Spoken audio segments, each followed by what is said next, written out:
fresh.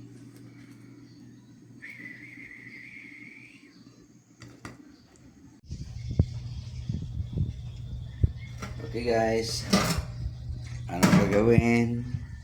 Magsabaw muna tayo ng tinula ng fish na fresh.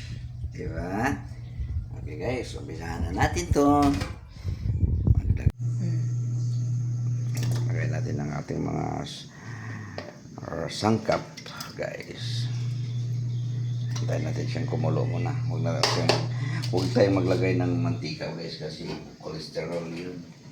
This one. Kumulo na siya. Next natin yung ating kamatis. And then, sunod na natin fish. This guys, oh. Super yummy ito. Super fresh. Galing pa ito sa dagat ng Olongapo.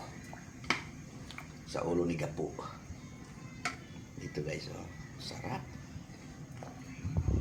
This is my favorite.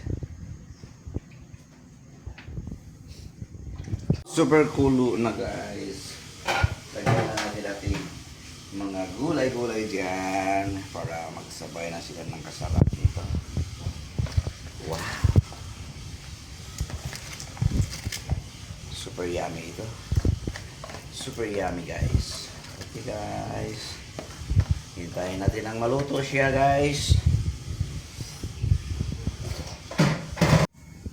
Okay guys. Ay, kulo na siya guys. Kunting tiis na lang ito. Ay, pipilis na natin ang ating malunggay.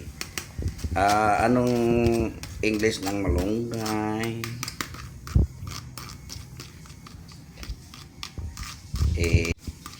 Kung anong English ng malunggay. No? Challenge kayo. Ang sarap nito guys. Oh. Fresh na fresh.